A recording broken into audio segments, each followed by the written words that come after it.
This is like a lot of people have joined, so I'll just talk about BITS Goa Women in Tech. So, hello everyone. We are BITS Goa Women in Tech, an initiative started to provide guidance for networking, discovering the right opportunities, and finding a safe space for conversation and mentorship. Our mission is to nurture a platform where our juniors can encourage and learn from each other. We also organize talks, and so this is one of them. It's on MS and PhD. It's for people who are planning to do their MS or PhD in the future, as well as those who are undecided, like they're not sure if they should go for it or not. So this talk should provide clarity and give perspective regarding various fields of study, application process, etc. Okay, so I'll introduce the speakers in a few minutes. Just wanted to talk about Bitcoin women in tech, and I'll also put the link to our Instagram page and our YouTube channel, and also the website, so you guys can go there, just find out more about us and just follow us and all.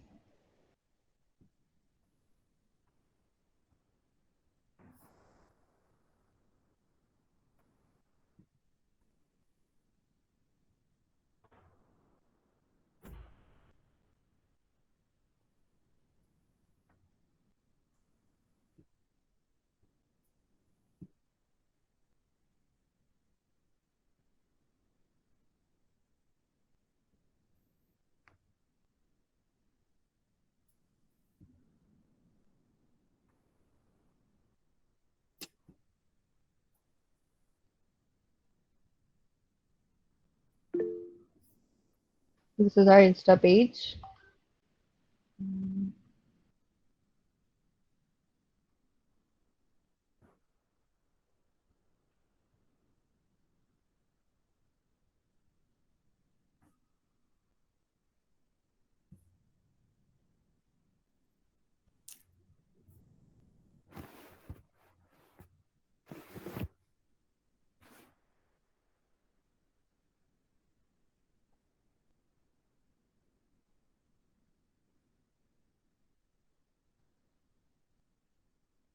Okay, so I'll start introducing the speakers now.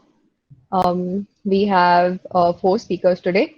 The first speaker is Soundarya Krishnan. She graduated from BITS Goa in June 2021 with a BE in computer science and an MSc in physics.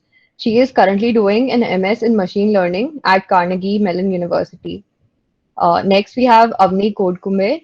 She graduated from BITS Pilani Goa campus with rank 1 in Department of Electronics and Instrumentation.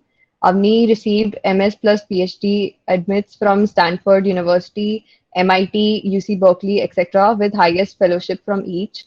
She is currently doing MS plus PhD at UC Berkeley EECS. Um, the third speaker is Madhumita Ramesh. She recently completed her undergraduate in chemical engineering from BITS Goa and directly joined University of Texas, Dallas for masters in computer science from fall 2021. The last speaker is Junnarkar. She graduated from BITS Goa recently with a bachelor's degree in chemical engineering. She is currently pursuing a PhD in chemical engineering at Rice University, Houston. So all the speakers will speak one after one in the order that I introduced them.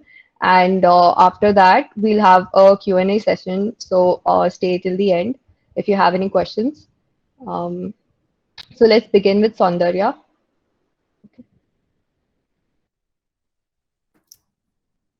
Yep. Yeah, you can go to the next slide. Yeah. So I'm guessing a lot of you would be confused about whether you should do a master's or not.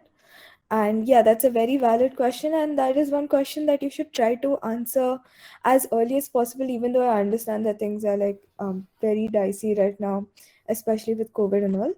So, why you would want to do a master's is number one, to develop skills and gain experience in some particular area, which is what I was aiming to do.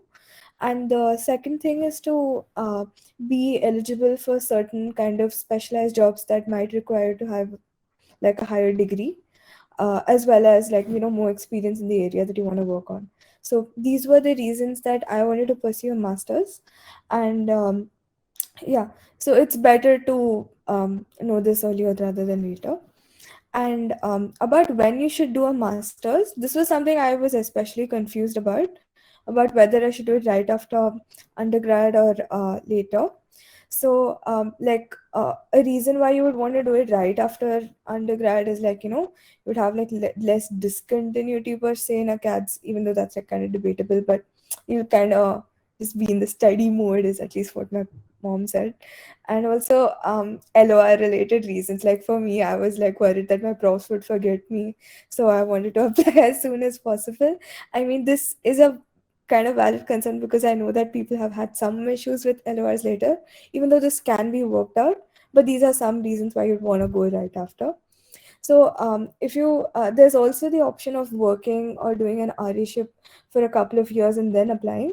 So this has the advantage of you having a better profile when you apply, because you would have those additional years of experience.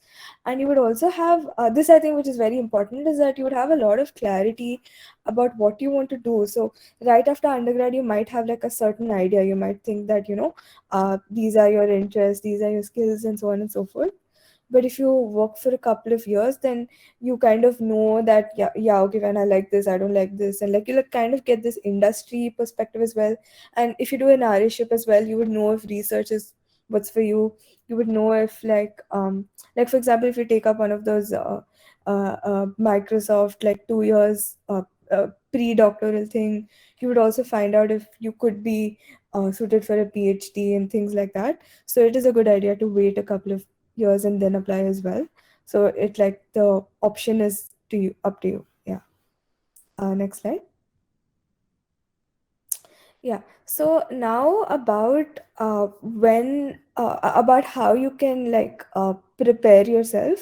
So I've split this into things that you can do long term, which is basically you would have to build your profile for a while, and also short term, which is like right before the application process, what all you need to arrange for. So that this is like a rough idea of like what all you need to ready. So so long term is first is of course CGPA. So yeah, this is like a controversial topic, and I think the rest of the speakers would shed more light about their perspectives on it. So my experience with applying to MS programs, at least those that accept students right, because I was applying right after undergrad, CGPA was, I feel, a crucial factor. And so because these are like course based programs and they want to make sure that you are good at courses, so of course the more the better, but I understand that like yeah, everyone knows that. So like I think what is more practical advice is that if you're someone, for example, who has a lot of research experience, a lot of like work experience, something like that, and not necessarily a very high GPA, then you might be more suited for like a research based masters, or I mean yeah, PhD. I'm sure you're not going to apply just because you have like this, but still like my experience is that like research based masters or like PhD, they give more weight to experience. And another option that people who are not satisfied with their GPA have is to work or do an RA-ship for a couple of years to improve their profile. So yeah, now one question could be, what is a good number? So like definitely there's a very subjective number, and like it depends from university, it depends on which year you apply, it depends on like your profile and stuff.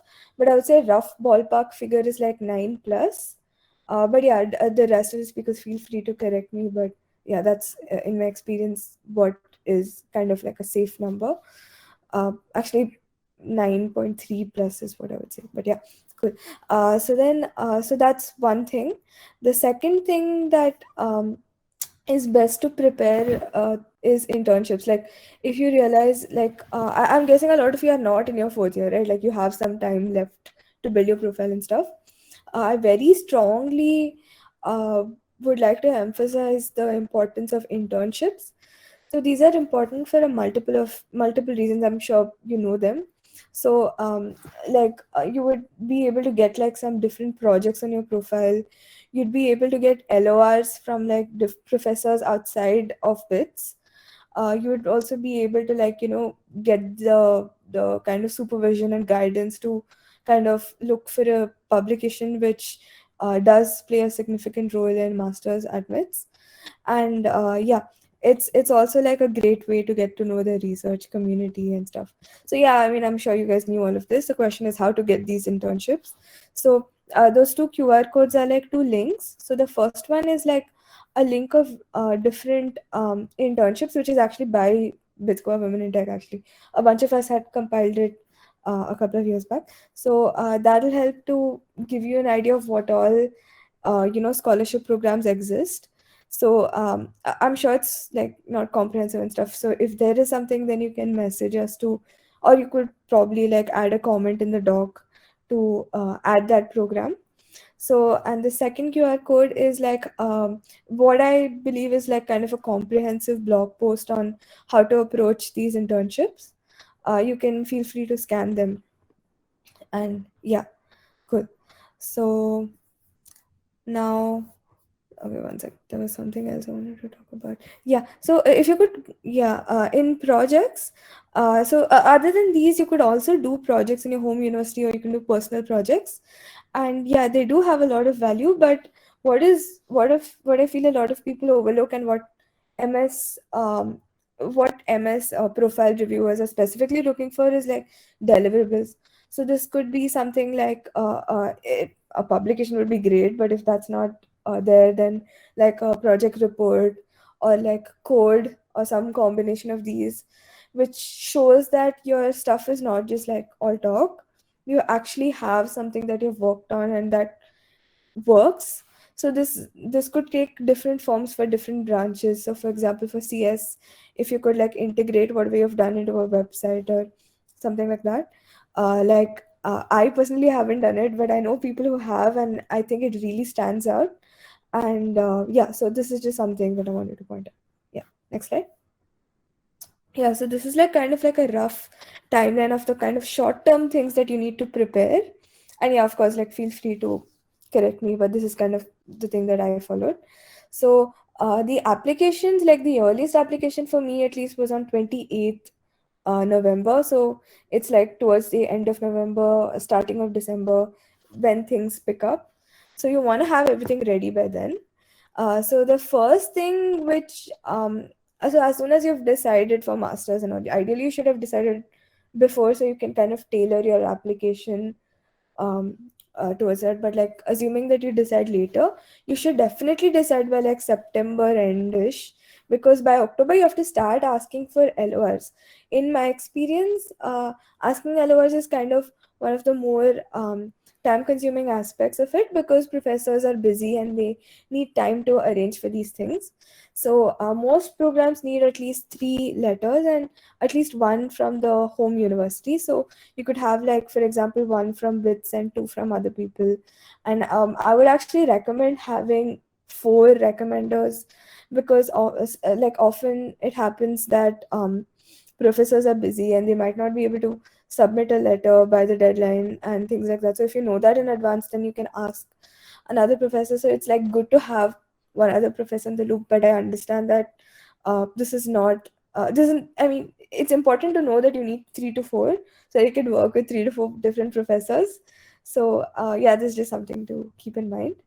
And yeah, definitely approach professors very well in advance. If there's one thing I want everyone applying to MS to take home from this talk, it's to apply to profs to it's to approach profs well in advance.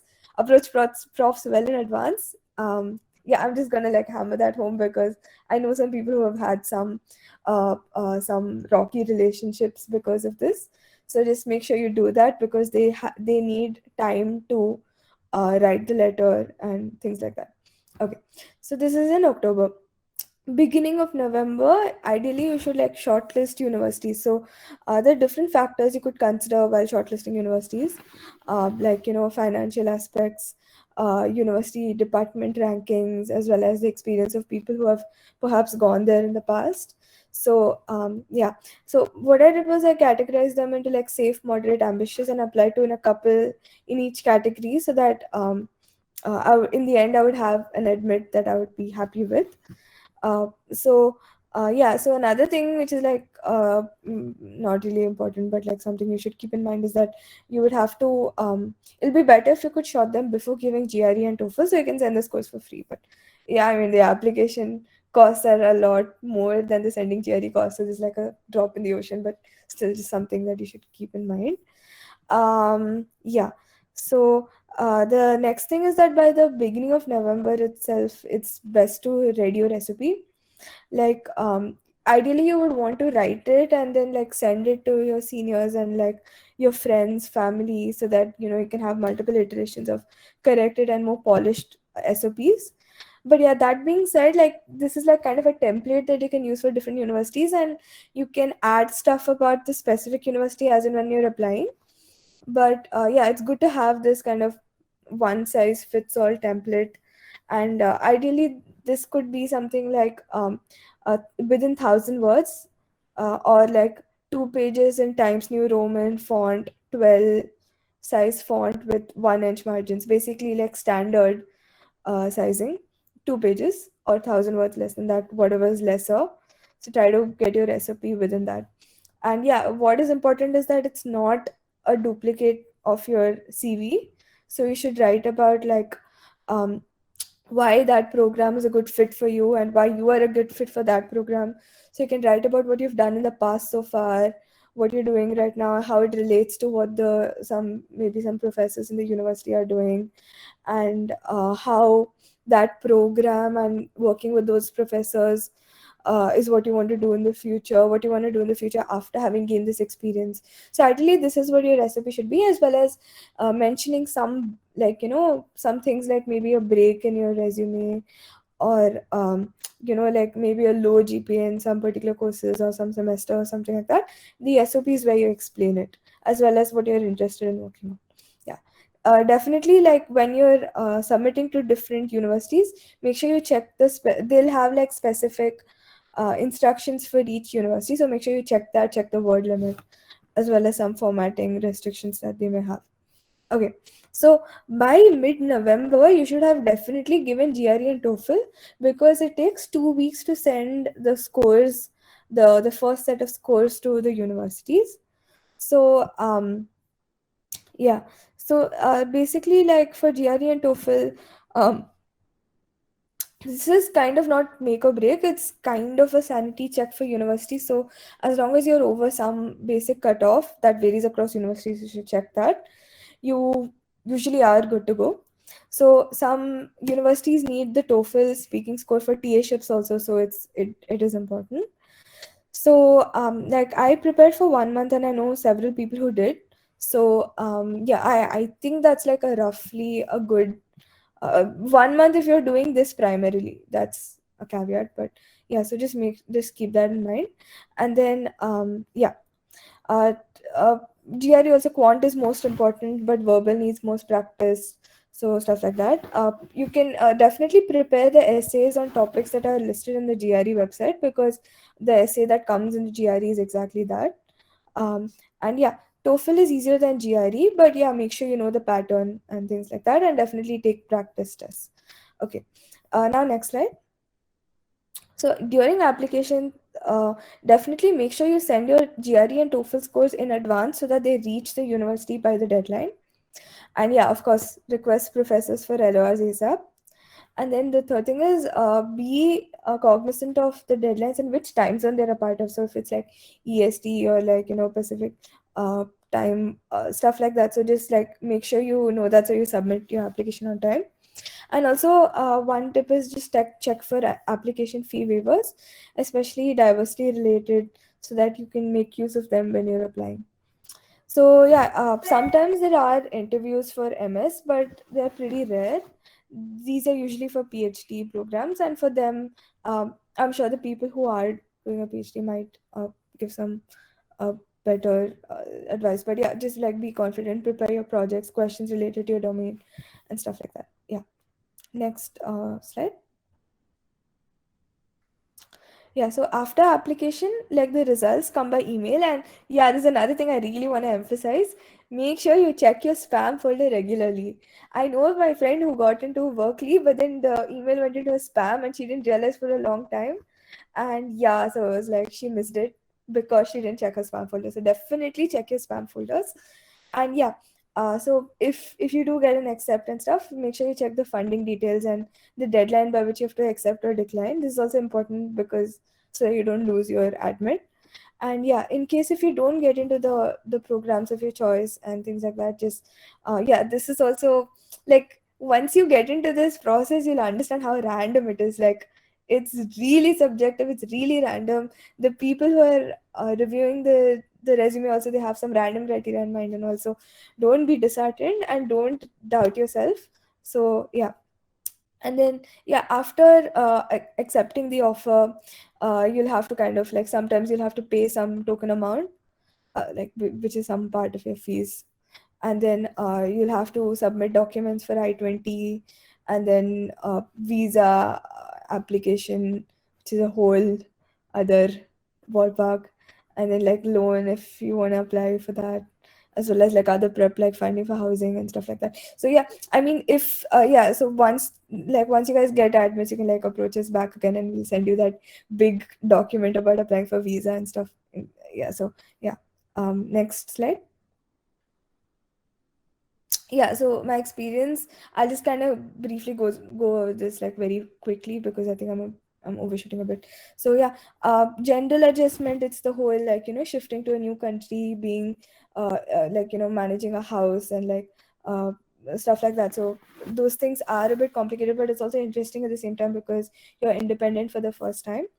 And then like academics is also like for masters, usually you would be in a field ideally that you are very passionate about, and you would be kind of in midst of people who are equally passionate, as well as professors, and like a cohort that's like really enthusiastic, and the assignments will be structured really well. And like honestly, yeah, I've started to really enjoy studying.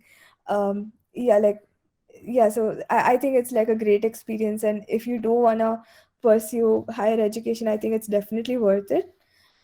Yeah, so yeah, that's about it from my side. Thank you.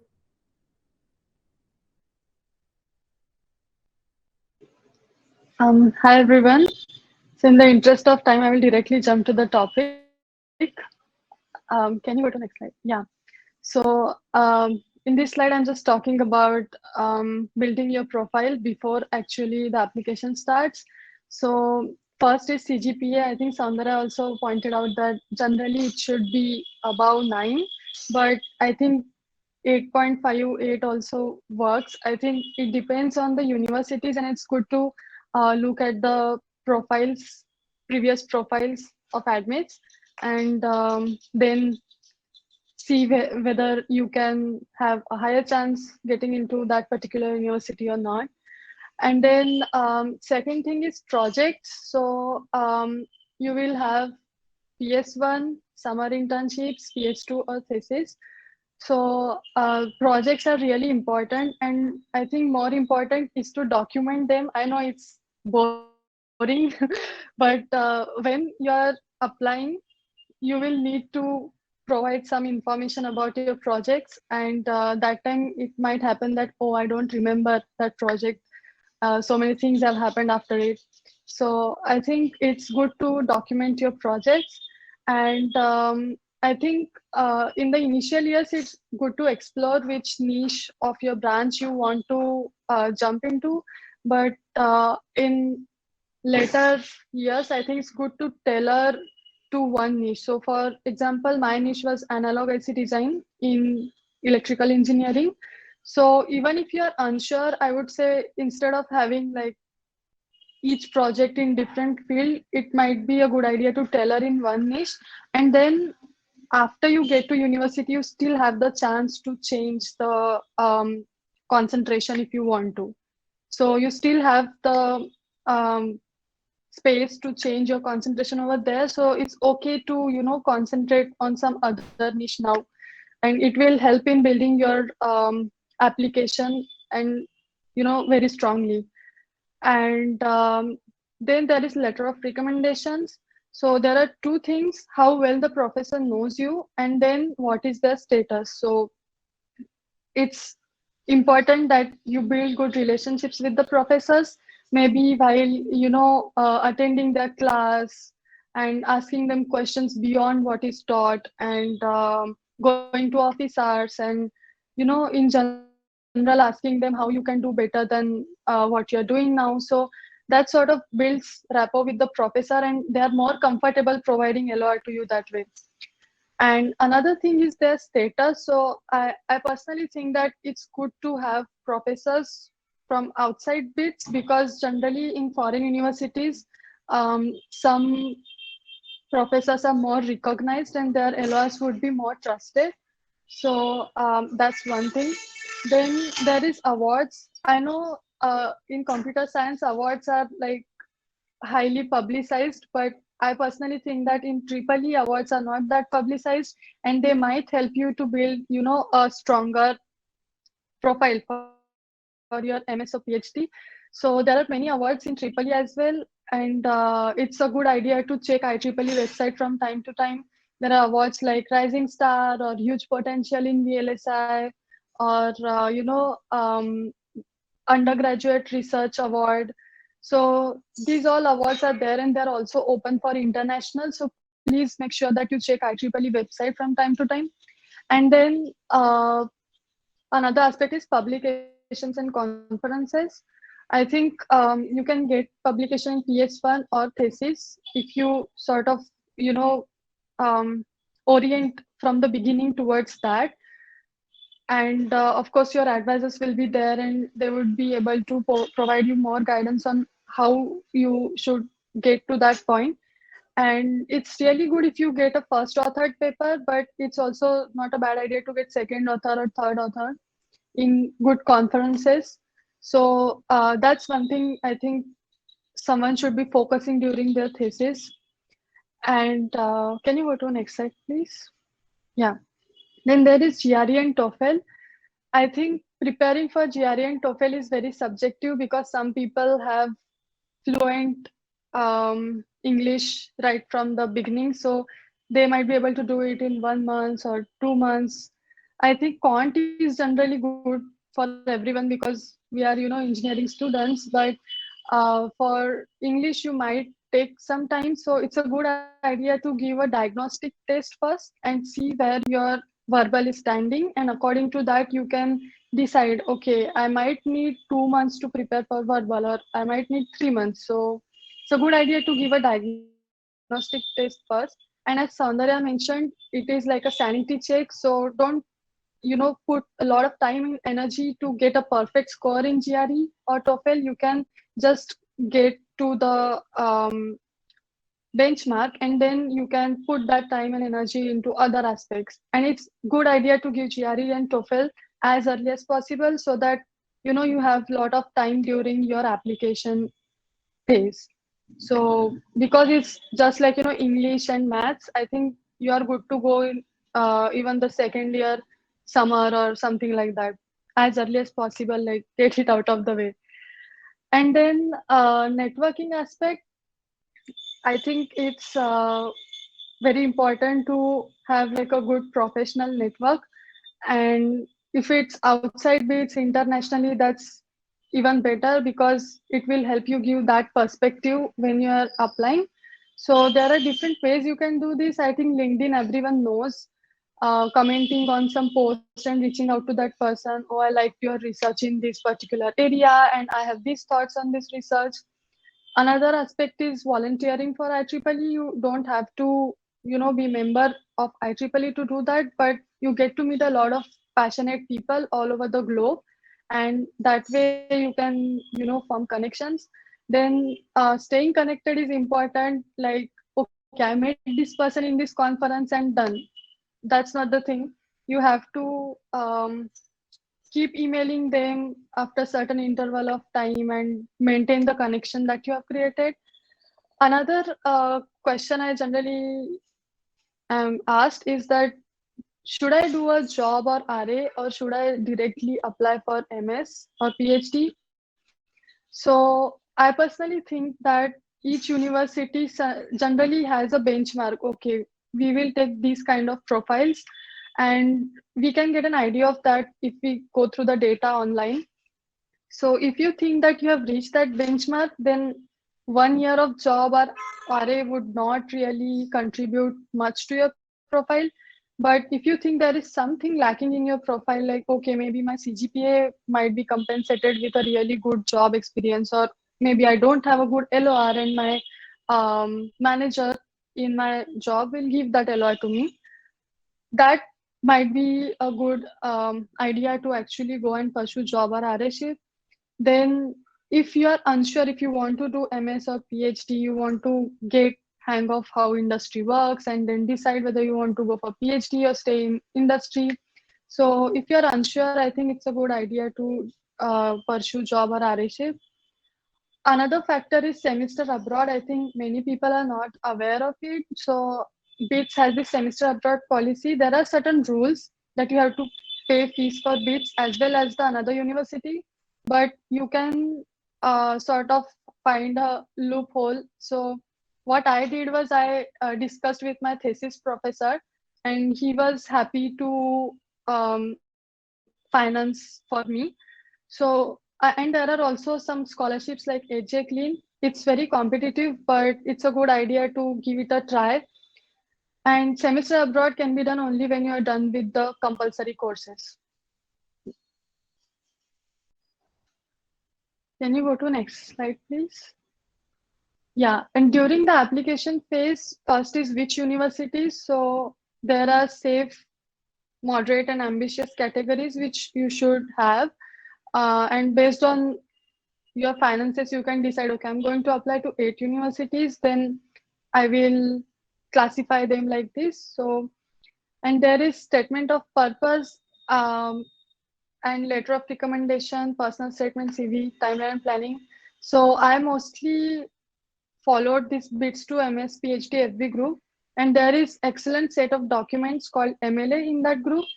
So I rigorously followed that. They have given the timeline and planning, and they have touched every aspect, how to write your CV properly, how to write LOR, SOP. And also there is one document by Saksham Consul on the same group. He has given a very detailed analysis of how SOP should be approached. So I think this is a very good group to ask your queries and everything. And one point I would like to mention is that sometimes people are surprised with the personal statement thing. So if the university asks you only for the statement of purpose or only for the personal statement, then it's generally a technical doc. But if the university is asking you for both of them, then your personal statement should be something like, little bit away from technical, something like how your personal life has motivated you to pursue this thing. And there will be clear guidelines for that, but I just wanted to make this clear because sometimes people get surprised by two things and what should be written in them. Can you please go to next slide? Yeah. And after you get the results, I would say enjoy whatever is the result. It's you will miss this time with your family and friends when you are, away from them. So utilize the time as much as you can to spend with your family, your friends, or um, whatever you want to do. And when you actually go to college, I mean, go to pursue your MS, I would say now that you are free from the tension of grades, I would say you can focus totally on your interest and try variety of courses, because honestly, like even during the job recruitment process, during your MS, they will not see your grades, they will see your projects, and they will see how interested you are actually in that field. So it's very important to use that time and opportunity to explore your interest and get as much as you can out of the MS. And I would say it's a little difficult compared to the environment you are used to at BITS. So be ready to put in effort so that there is not a lot of surprise, and there would be nice thought-provoking assignments. And as Soundarya said, lot of passionate people to discuss things. It's like paradise. And then I would say you have to manage the stress. There will be a lot of things going on simultaneously. You have to run the house, you have to cook for yourself, and then study as well, submit during the deadlines and everything. So I think it's a good idea to have some hobbies and things or exercise routine or something like that where you can take some time out of all this hustle and manage your stress. And yeah, managing yourself, I think MS is also a good opportunity to learn how to manage yourself and be your own leader, manager, whatever. So you can have a work life balance, and it will help you in the future. And these two photos are, that's Berkeley Marina and that's Berkeley Hills. So at Berkeley, we have both. We have sea and mountains. So I just put it there. It's nice.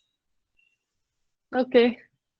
And if you have any questions, please feel free to discuss at the end of the session, I think. Thank you. So hi, I will dive into this right away. Next slide. Okay, so decision to go for masters. So little about myself. I did my undergrad in chemical engineering, and I'm currently pursuing my master's in computer science at UTD. So it's a drastic change, a major change over it. So I realized this towards the end of my second year that I had particularly gotten more interested towards coding. So I really wanted to explore in this field. So by the end of third year, I had the motivation that I wanted a formal education in computer science.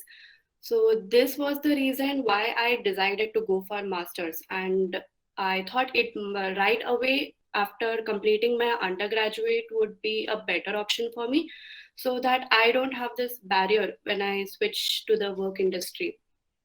So this is my motivation to go for masters.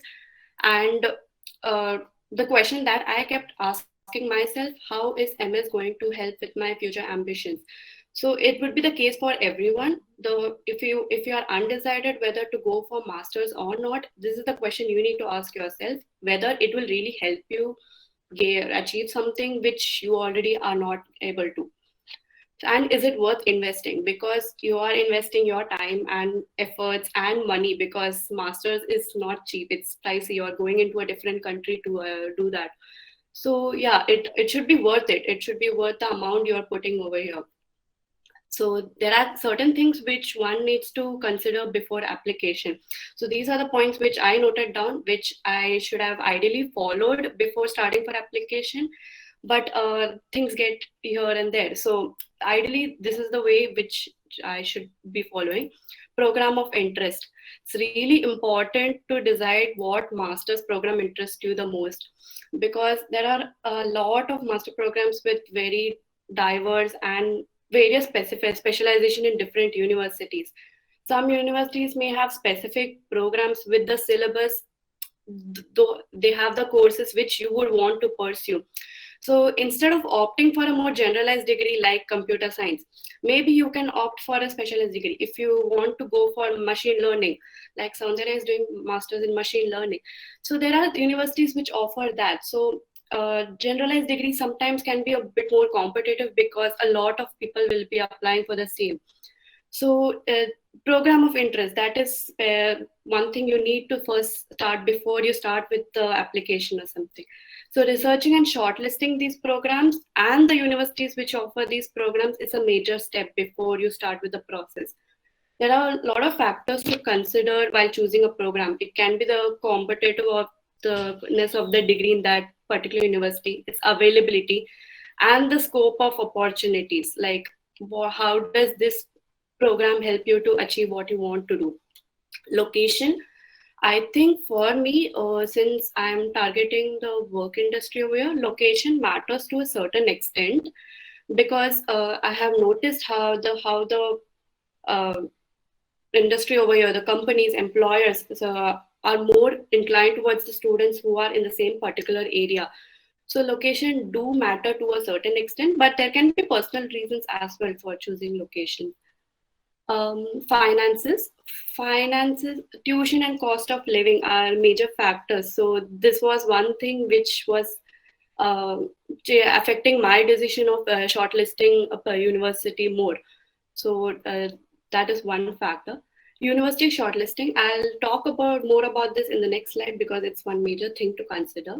And last point is the profile review. Like Awani mentioned, there's a group called BITS to MS+PhD group. So it's a Facebook group and it's very helpful. And there are a lot of group members who help to review your profile. They give suggestions on what universities you can target. They help to review your SOP. BITS alumni, they give a lot of suggestions. So it's pretty helpful. So even I got my SOP reviewed by two alumni in that group. So networking with a lot of seniors and helpful alumni through that group, it was pretty helpful. So that you should definitely do so that you get more clarity on what universities or what programs you can target on. Next slide, please. So university shortlisting, I cannot stress on how important this particular step is because I had ignored it and I really didn't pay much attention to this, and it took a lot of time for me to shortlist university. Coming from a different background, I didn't understand how important this step was for me. So there are a lot of factors and filters I had to apply, mentioned here, to shortlist the universities which I really want to apply to. So ranking and your location, which I mentioned before. Ranking is when university better rank with will obviously have better reputation, will have better faculty and resources.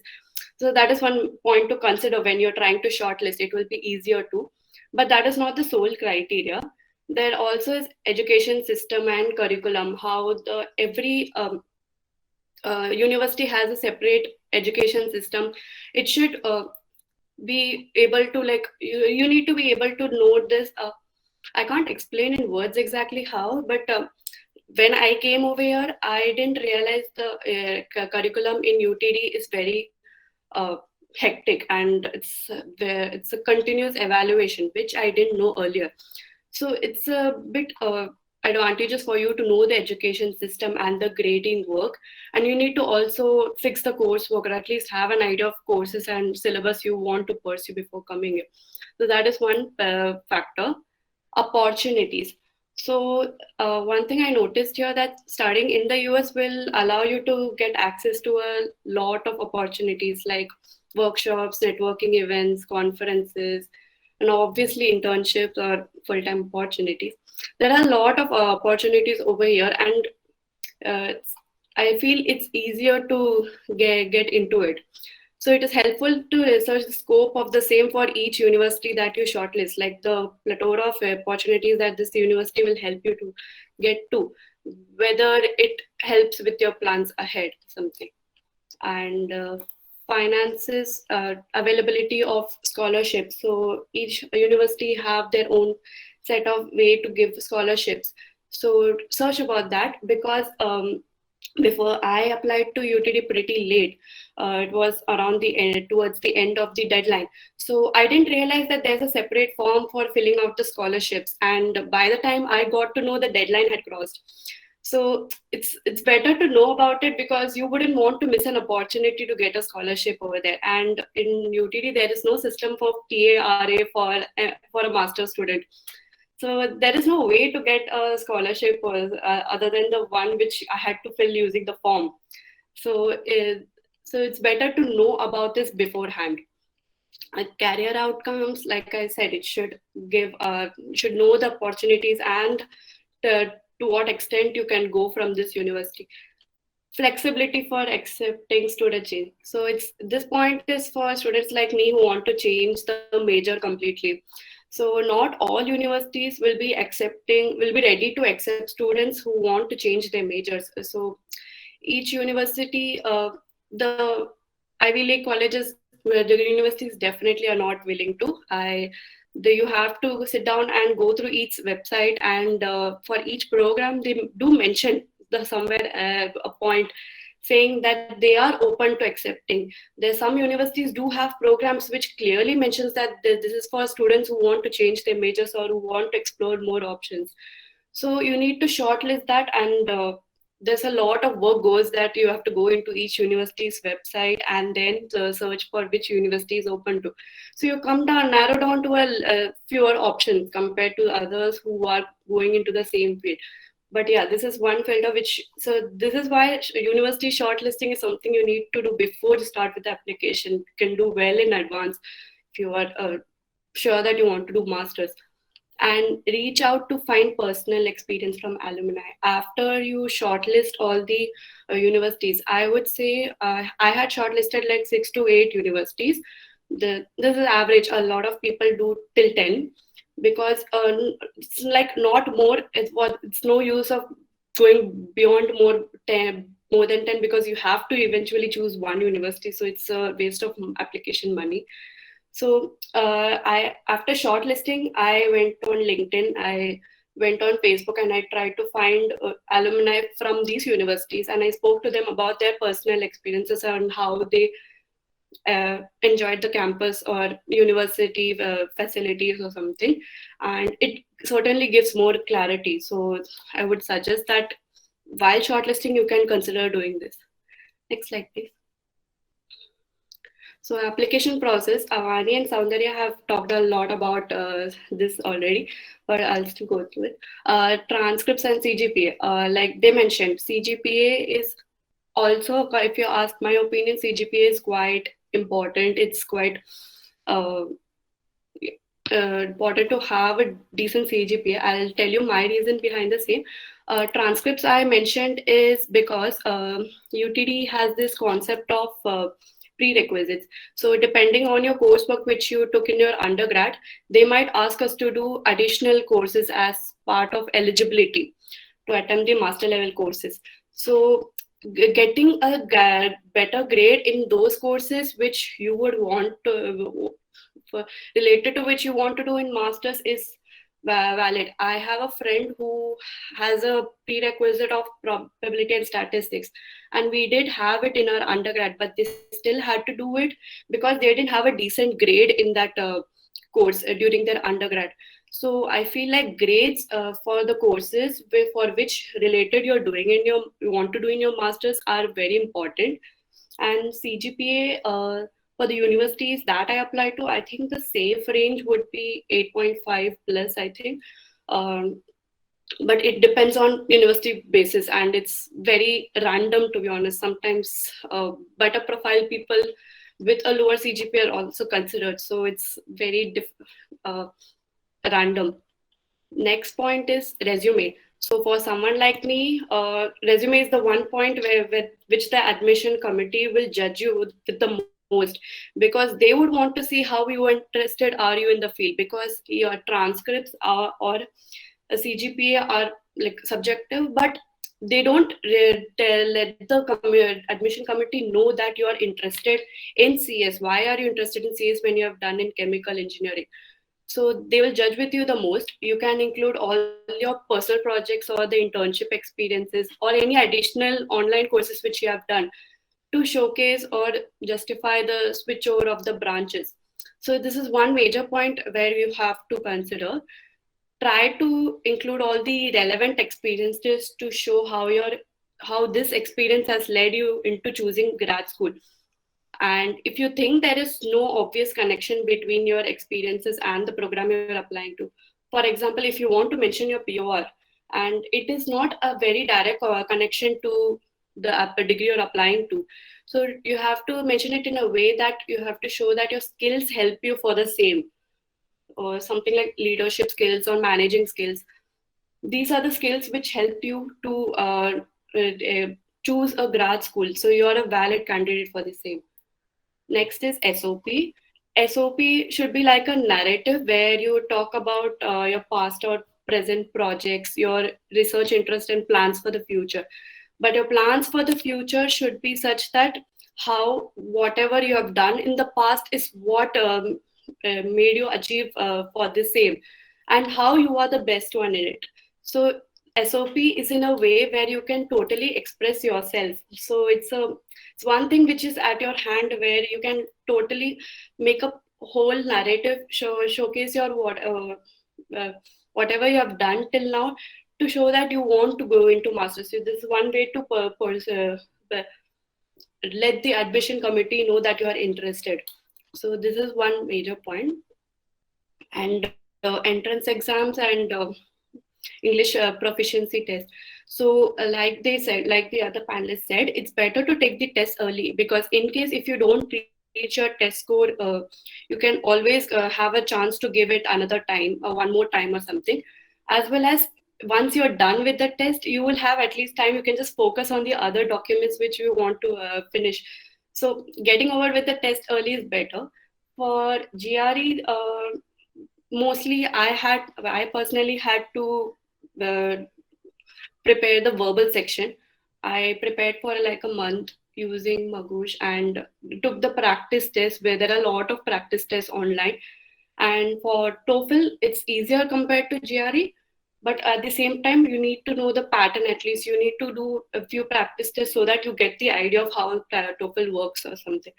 So LOR, I think Soundarya talked a lot about LOR and how you should get from the professor quickly, as soon as possible.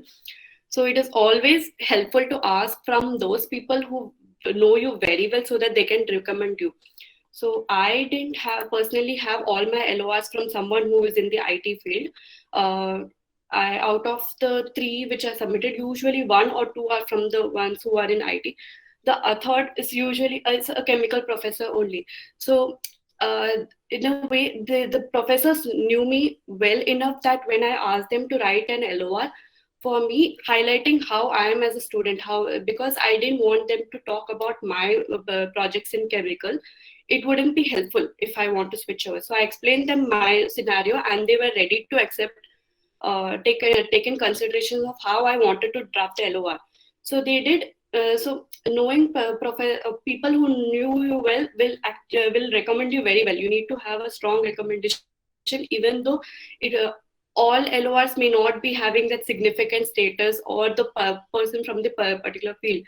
So people who recommend you well will take your request into consideration. Also, certificates for extracurricular activities, experience letters. These are there are some universities for which the application do ask to upload certificates if you have done any volunteering work or extracurricular activities, because for US I think volunteering and extracurricular activities do matter for them, or they would want to know that other than studies, are you doing anything which is your for your interest. They would want to know you as a person. So keep track of them beforehand only. Next slide, please. So experience till now. So first point, like I mentioned, prerequisite courses. So this is something which I didn't know. I didn't have an idea of a lot. So some universities, for students who want to change courses, they are assigned prereq courses. So you have to do them. You have to accommodate them in your schedule within 2 years. So usually it's a very flexible coursework in a lot of universities. So you have the freedom and the choice to how to manage when you want to do which course or something, and which elective you would want to do. So this is one. Till now, I have done my prereq courses this sem. So I had a nice experience of arranging when I want to do which courses or something. So, like I already mentioned, you need to know where. It's always helpful to know if there are any student organizations in campus or the events. Do participate in a lot, because it will be fun. You get to meet new people, and obviously, it's a very diverse community over here. You get to know about a lot of events, hackathons, networking events, a lot of facilities. They are pretty helpful over here. So. Getting through student organizations over here will help you a lot. And even though a lot of seniors already told me, I still underestimated a bit. The coursework is pretty hectic. It's not like I had underestimated a bit. I really thought we can like pull this off, because we want to study where we came here for masters to study or something.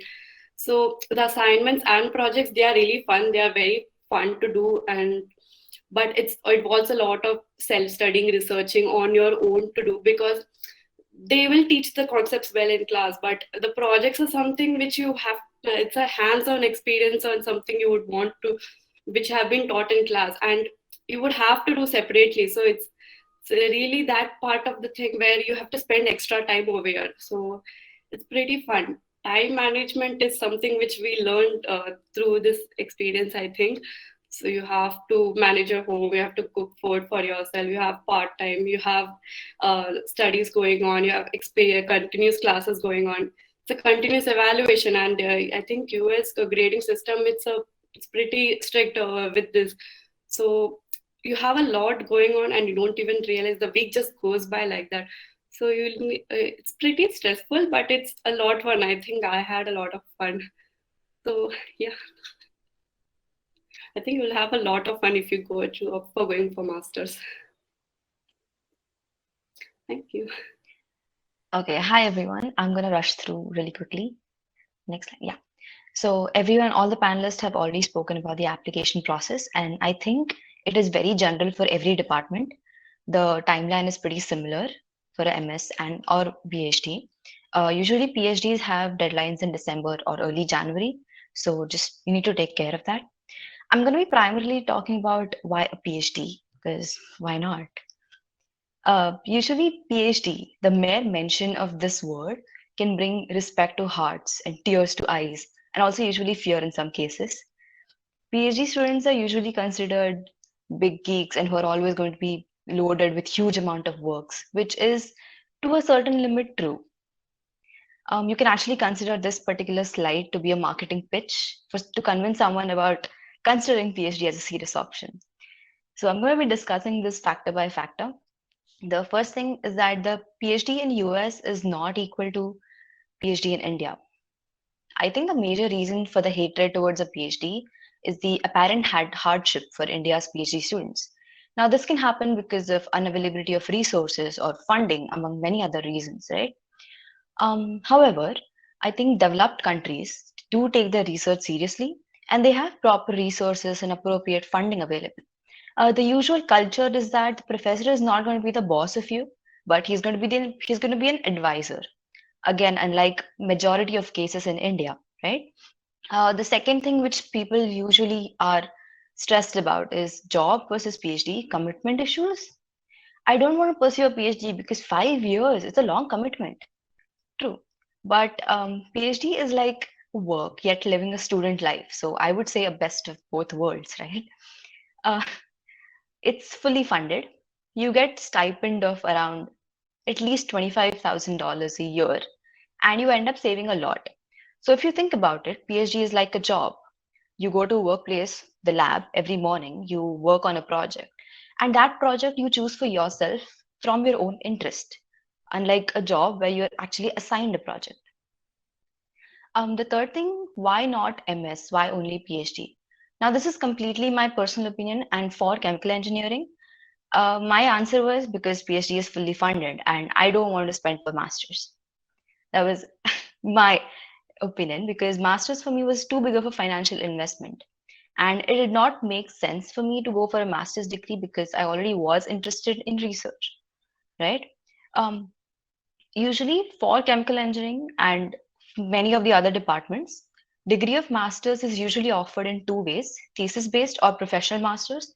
So if you want to go for a thesis master's, might as well do a PhD because ultimately your research would be more helpful because after your thesis master's, you would do a 3-4 year job if you get in the US to recompensate for the money which you spend for masters or more if you get a job in India, which won't be the case if you go for a PhD. And another thing which usually comes up is what to do after a PhD. There's a huge misunderstanding that PhD is going to narrow down your future options to becoming a professor, right? It's a very obvious decision, the so-called being a professor. It's true. It's definitely a very good option for people who are actually interested, right? Um, for becoming a professor, you will have to do a postdoc, which usually means you won't have to do courses, only your research. And you will have to work with a very famous person in the field of your choice to gain more experience in your future research. The second one could be a job. Getting a job in the US after a PhD is comparatively easy. Why? Because the demand is more and half the supply is Indian PhD students. So, yeah, the third one could be a startup. Yes, you can obviously start your startup after your PhD. It's basically like an addition to an existing knowledge in a particular field, right? Now, since you would have already spent 5 years working and making modifications to your field, it would be a fair assumption that you know almost everything that is to know about that field, if not everything. So, if you have the mind of an entrepreneur, which people might have, you can easily start up your own company in that field and obviously run it. So to summarize, if someone is like, I'm a goat or I'd like to study more, yeah, go for a PhD. Or I'm not a goat, but I'd like to live a chill life at a very chill place, working on something of my own choice. Sure. I'm actually interested in core jobs, but no company would just take me with a bachelor's degree. Now, this is particularly for chemical engineering because the placement scene is not great for chemical engineering, right? Or I interned at a certain university and realized that I like PhD students' life. It's actually awesome. Or I hated all courses, but I actually liked one particular core course and I did a project in that course and I actually want to do something like that for the next few years of my life. Or I hate the idea of having a boss ordering me around to work on the project that is compulsorily assigned to me. The last one was particularly my reason. Next slide, please. Yes. So criteria for PhD admissions. Now, as everyone has already mentioned, this is a very general thing for all applications. I'm just going to rush through it very quickly. CGPA, in my opinion, is literally everything because if you're directly applying for a from bachelor's to a master's or a PhD, they're going to be looking at your CGPA as a primary thing to evaluate you, right? Um, so I would say anything above 8.5 is considered to be good enough. The second one is that publications. If you have a first or third publications, congratulations, you're already going to be considered as a serious candidate for a PhD. Although in the chemical department at least, getting a publication during bachelor's is rare. Why? Because our professors usually do not publish in random journals, right? They publish in good journals, and we, along with our courses, cannot really achieve good results as that can be published in good journals while pursuing a bachelor's degree. Um, Now, the third one is that recommendations. People have already spoken about this. So, generally, you need at least 3 recommendations for your application. But as Soundarya mentioned, you should have spoken to at least 4 professors, like as a backup. Um, you can actually have recommendations from anybody, but best people to get recommendations would be people with whom you've actually worked on a research project for the longest time.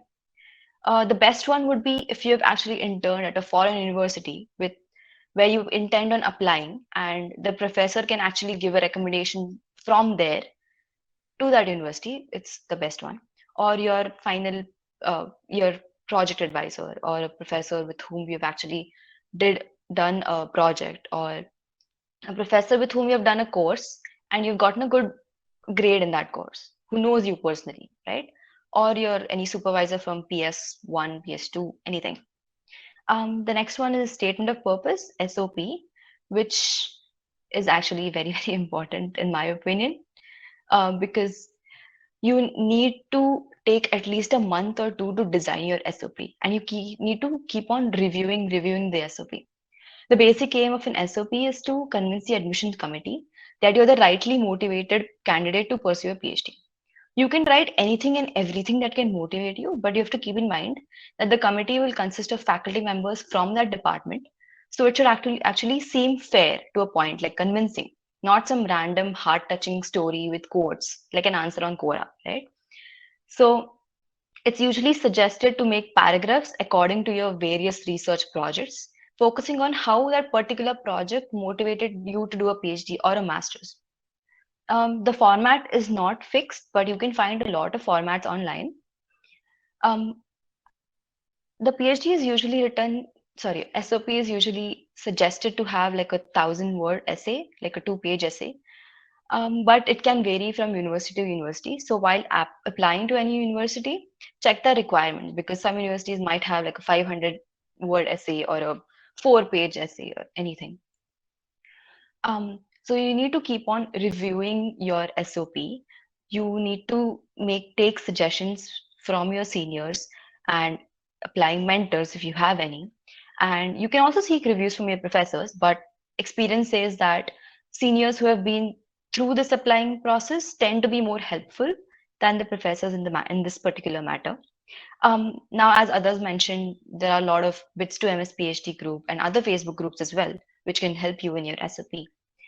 Um, to sum it up, this is going to be a statement of purpose, not a statement of previous work done, right?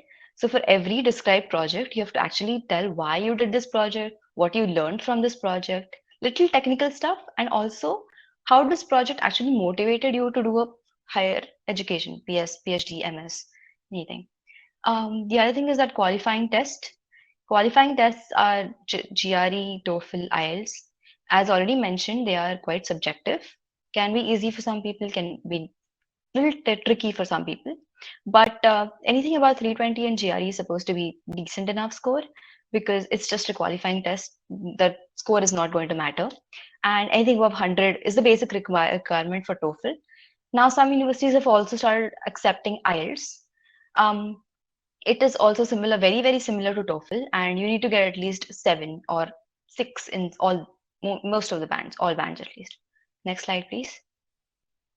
Yeah. So shortlisting universities. Now, this is an actually important thing. So every university will have some application fee. So as mentioned by other people, you need to look at the application fee. Um, so the basic parameters for consideration is your CGPA, which is most important in my opinion.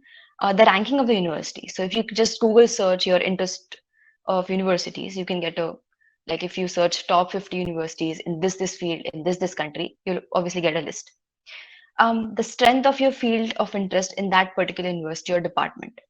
It is, I think, the most useful factor in choosing universities, right? Your research profile or background, how it matches to that particular university's research. Also, to some extent, I feel peers list of universities, those who are applying with you. What are their options or what is their research interests or whatever. The location of the university might be an important factor for some people, was not for me, like weather or city or town, because I don't want to live in a town for 5 years, because I don't want to live in a very cold weather for 5 years. Might be case for some people, but I feel it's a minor factor. Um, because weather is manageable with a PhD stipend, and there's availability of appliances in the US. Any city or town factor, it may be important for some people.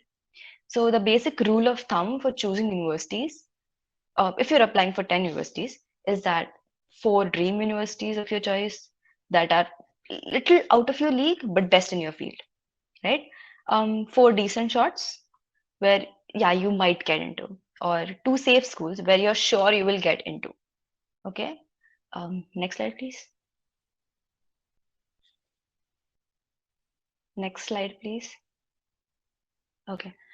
So this is particularly my journey. Why I decided to go for a PhD was I already had a master's in University of Queensland, and because of lockdown, I could not go there. So I decided, let us take a shot. Why not? So my GRE was 325.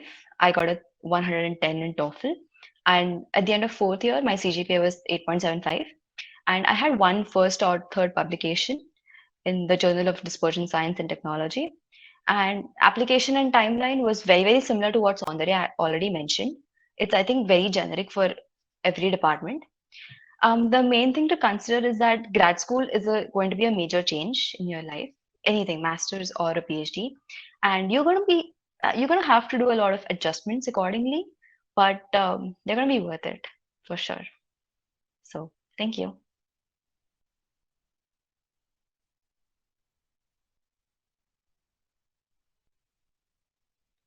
Okay, we have the Q&As now. So if any of you has questions, you can type them in the chat box and you can even raise your hand, I guess, if you want to speak.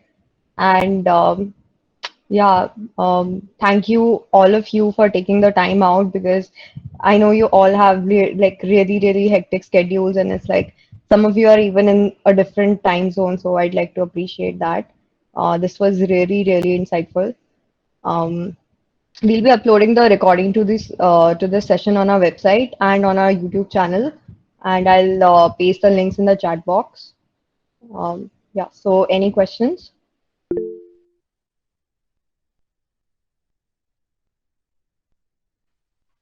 Yeah, okay, Shivangi, you may speak. Yeah, hi. I had a couple of doubts, but I just wanted to ask one to Avni first. You mentioned you had multiple admits from MIT, Stanford, and UCB. I was wondering how you chose to go to UCB among those. Okay, that's a very good question, and I was confused for a long time. For me, I wanted to keep an option of startup open, so I thought Bay Area would be a better choice compared to East Coast. There are many startups which come out of MIT as well, but I thought Bay Area was definitely, the center of startups in the US. So I narrowed down to Berkeley versus Stanford. And then I thought that Berkeley has a stronger IC design program. Like most of the fundamental IC design things have spurred out of Berkeley. So I decided to go to Berkeley. Right, right. Thank you. And just one more thing you'd mentioned about networking. How does that help in MS application? Like I've heard about jobs, but how MS? Yeah, so for MS, I personally think that it's a good idea to get your profile and SOP and personal statements reviewed from people who have actually gotten admits to those universities. So I think Madhumita also mentioned that she reached out to people on LinkedIn, and some of them very graciously agreed to review my profile. So Right. that was one point where it was good. And another thing for PhD is that if you reach out to the professors personally and if you have met them before in conference, or let's say on their research you commented, okay, I read your paper here and I like this idea, and you had some good discussion with the professor early on say email or on LinkedIn, so that might make a good I mean the professor will remember your name while seeing the application. They already have to see like 1,000 Right. applications, so I think that's a good idea. Yeah, yeah, that makes a lot of sense. Thank you. No worries. Okay, so we have a question. What do you recommend doing to get your first research project in a core field like MEC, for example? So, does any of you want to answer?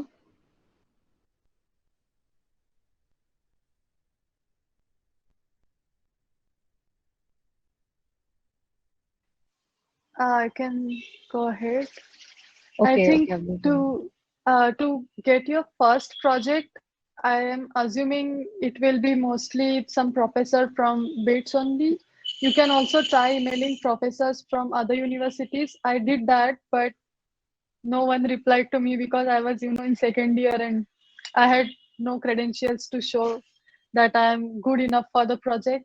So I think if it's a BITS professor, then a first step should be to, going through their past research. You can find that online, Google Scholar or whatever, and do your homework. Okay, have I saw these things, and then I think they're interesting. Approaching the professor with your homework done and pitching your interest. That yes, I am very interested to do this, and if you have any idea. I think in second year it's too much to expect to have some idea from a student, but if at all you have any idea, you can tell that to professor as well. Main point being, teach your interest as much as you can and do your homework before meeting the professor. You can go to their office hours, or you can, ask them for the project after the class or something like that. So that's the approach you can get your first project.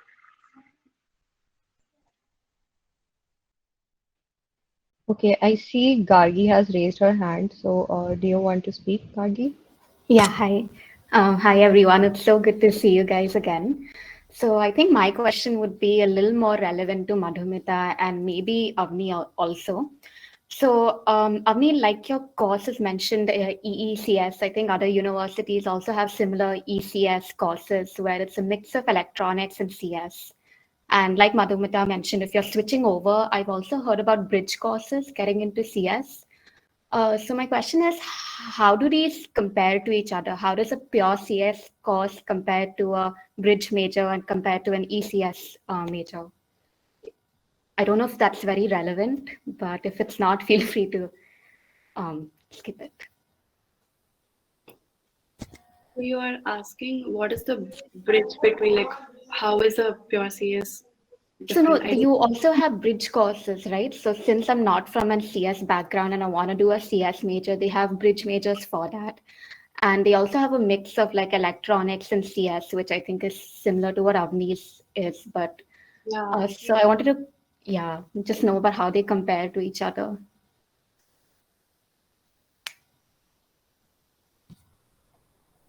I'm not really aware about bridge courses because I had purely applied for CS masters. So I think Avni would be the right person to talk about her degree, I think. Sure, sure. Gargi, I'm also sorry, I'm not aware of the bridge courses. The department is called Department of Electrical Engineering, Computer Sciences, and I'm mostly doing the IC design courses, which is like electrical engineering. I think we do have option of taking electives from computer science based on our interests, but I'm not 100% sure about what bridge courses are. Sorry. Fair enough. So do you know anybody who's taken an ECS course and focused on the computer science part instead of the electronics part? Is that also a possibility? Or do you have to do electronics for sure?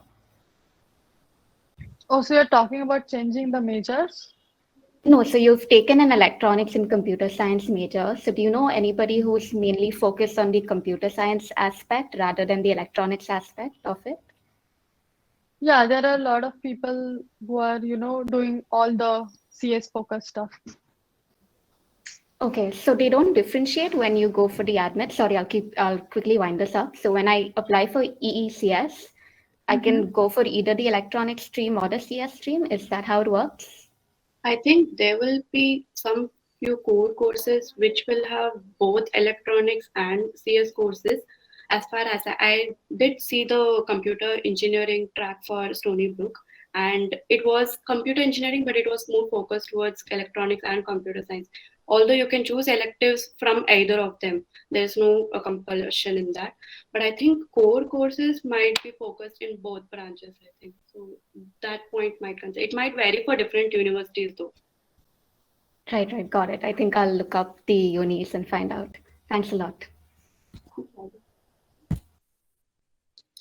Okay, so next we have a question from Soham. For those who do not belong to CS branch, how can we learn coding and do masters in it? Madhumita, do you think you could answer this one? Okay, so coding, if you ask me, during my second year end, I had few friends in CS who were doing DSA that time, data structures. So I had gotten the textbook they were referring to, the resources from them to get started with data structures because that is the first thing you get into it. Coding as such, since I knew C++ from 11th and 12th, I directly jumped into data structures mostly. There are a lot of online courses which help you get started with it. There are sites like LeetCode, InterviewBit, which can help get you started with the data structures, GFG articles or something. So once you get the hang of it, you automatically do try to see where how it goes.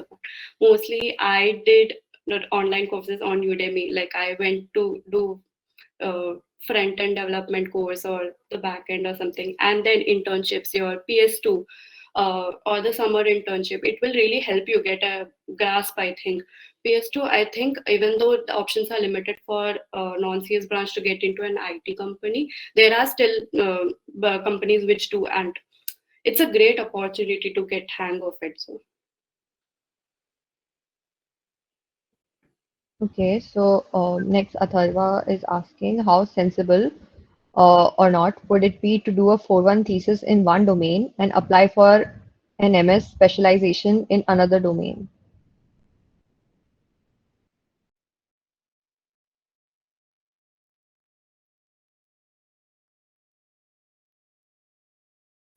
Athava, are you talking about specialization, meaning, let's say, changing from analog to digital if you are electrical, or are you talking about changing majors like electrical to CS or something? No, like say if you take an MS in EC program, there are various specializations in that. So I'm saying if I Right. do my thesis in one domain, like say IC design or something, but then uh, I apply for an MS in EC in some other domain, not related to that. Is that okay or not? So I know my friend who applied to UCLA with the background of I think bioelectronics, but he eventually ended up doing courses in IC design. So because his profile was strong in bioelectronics, he chose to apply for bioelectronics. But when he actually went there, he made his specialization IC design. So that kind of thing is possible, but I would recommend that you um, email the university admission department and confirm it once before actually giving it a shot. Oh, I see. Thank you. Okay, so Nitya Ahuja has raised her hand. Can you speak? Yeah. My question is for Madhumita. Hi, Madhumita. Firstly, congratulations for your admission in the University of Texas. much. Yeah. So, since you were interested in computer science, why didn't you choose the dual degree program at BITS? So when I joined BITS, I didn't know about the dual degree option, so I came for the chemical engineering. It was fault on my part because I had no idea about dual degree option availability. Probably I would have chosen that, but then it was a mistake on my part. That's why you should research. Okay. Okay. And also, what were the challenges that you faced to switch from chemical to computer science? Challenges, I think you don't get rejected all right together, but you get limited options everywhere you go. Even the university shortlisting, I can't apply to every university, even if I have a decent CGPA or um, I think decent profile or something. Since for them, for a lot of universities, it do matter that your undergrad be from computer science or something. So that opportunities are less, but in that way, I think I faced. Otherwise, it's still you can still switch over. It's there's no rule that you cannot. Okay. Okay. Thank you so much. Okay, the next question we have is from Vipswan. Is there a scope of mixing data science and chemical engineering for an MS? I have personally not had any experience of hearing from someone who have tried it, though. I think in terms of research, there can be where there are a lot of chemical projects where they analyze data. So that aspect, I think you can, but I don't think there's a coursework where they mix data science and chemical engineering. It's in my opinion. I'm not aware if there is one. I actually agree with this because this usually happens in a lot of PhD programs, Hmm. but it's a little difficult to happen for a master's program. Yeah. Okay, so next Aditi wants to ask, does doing a summer internship program after third year help in our master's application? It can definitely help if you're doing a summer internship in a particular research, a particular topic where you're interested in, and you're going to be applying for a master's in that particular topic, yeah, the internship will help you, and you might get a letter of recommendation from that internship, which would be actually good for you. So, yeah. Okay, so Ratnam wants to ask if possible, is it okay? So how to apply for thesis in 4-1 in a foreign university? What is the application Uh, process like? okay. Uh, Yeah, go ahead.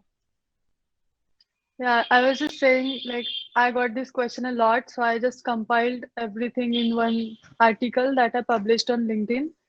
I posted the link in the chat box. You can take a look at it.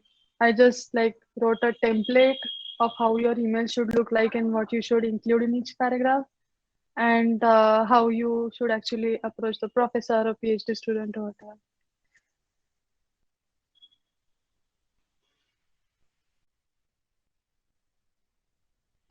All right, so next, Anirudh wants to ask, does taking particular courses help over doing projects in the same, like NNFL, DL, ML versus the projects in the same? Should I take these courses even if I am familiar with those concepts?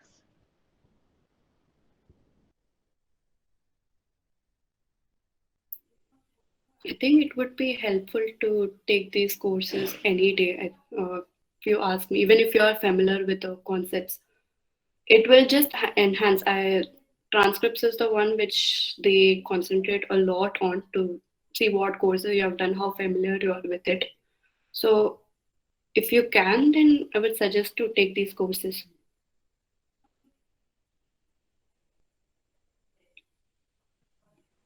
Okay, so the next question is to Jui. Um, how did you get your projects that were published? If you took your DOP, SOP, or LOP under a chemical engineering prof, who were they? Okay. I took two SOPs and one LOP, and my SOPs were under the head of the department, Baral sir, and Vivek sir. And my LOP was continued with Vivek sir because I was interested in emulsions, which he was doing at that time. My LOP started as a obviously lab project, but it shut down because of COVID. And then we went back home, and that's how that LOP turned into a review paper because yeah, we were at home, we had nothing to do. So yeah. And if you ask me, these projects can actually help you decide what you're not interested in. So after publishing that paper in emulsions, I realized I'm not that interested in that particular field. So you can actually keep your options open when you come for MS or a PhD or whatever you want to do, because over here, at least for a PhD, you get your first year where you actually get to do lab rotations under different professors who are actually doing different kinds of research. So you will get a general sense or general idea of what you want to do or what you don't want to do. And once you go ahead with your research professor or your research topic, there are a lot of changes that can be made in that particular field. So you can do collaborations with a lot of different professors. So your project is not going to stay the same throughout your process, throughout your PhD or MS. It is going to undergo a lot of modifications. So yeah, that might be helpful. Okay, so the next question is what to do if I want to pursue masters in something that is not very common. I want to pursue game development. After my graduation, I would like to take a buffer of 1 year because I want to pursue esports, which I have always wanted to try out. What would your suggestions be for this to work out?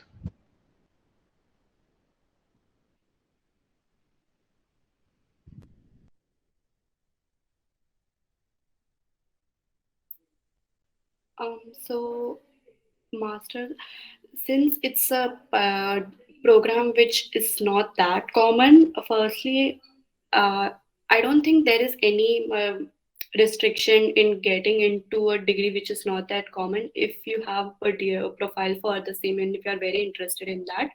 So I think the number of universities where you shortlist would be limited, and you would have to do research where the universities that you want to get into are offering the same. So, since you are taking a buffer for 1 year to pursue something you would want to do or something, I would suggest make use of this year to may have some personal projects or get any experience which can enhance your profile for the same. So it's a different specialization altogether. So I would suggest to try to get more personal projects so that you can enhance your resume with it, since it's totally specialized thing.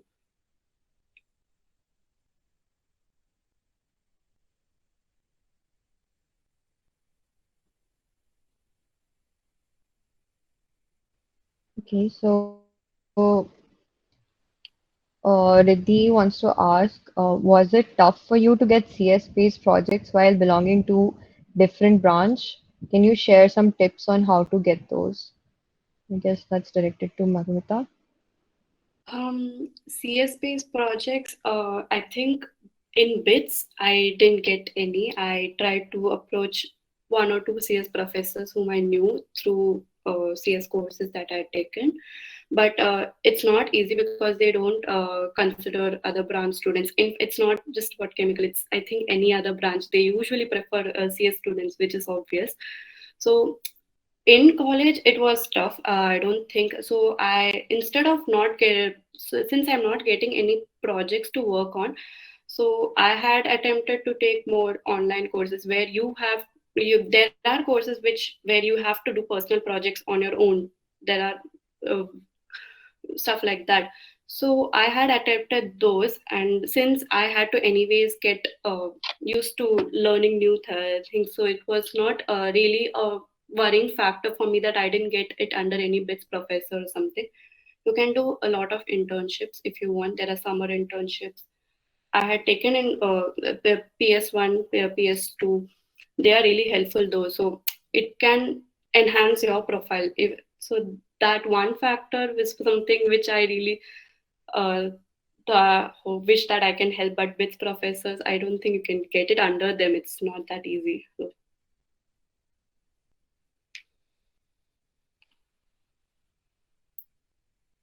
Okay,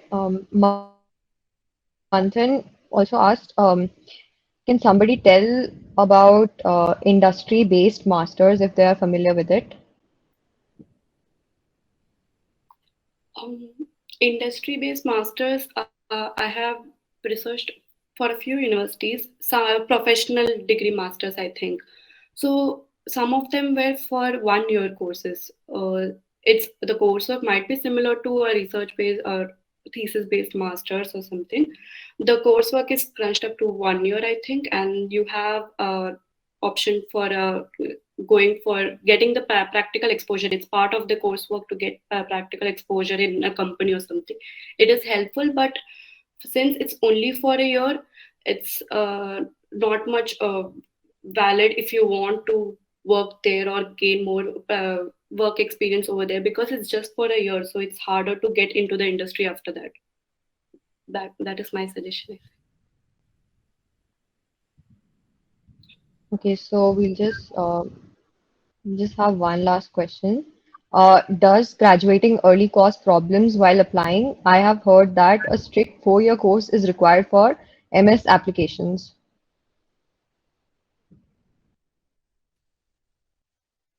Uh, that does depend from university to university.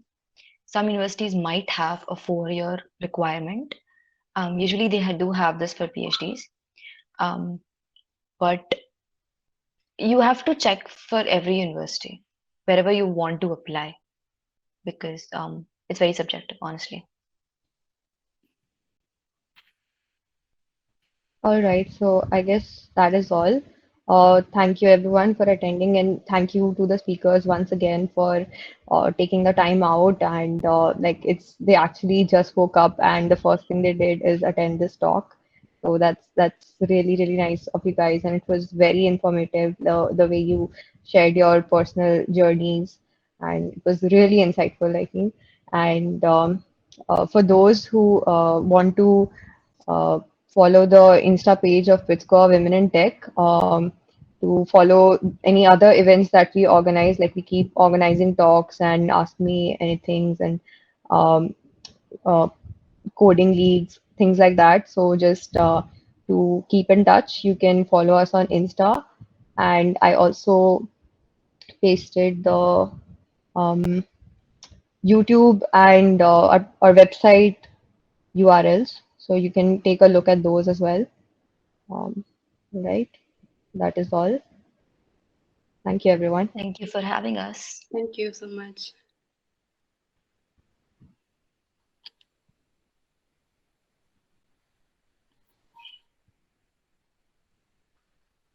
Okay, then have a good night, everyone.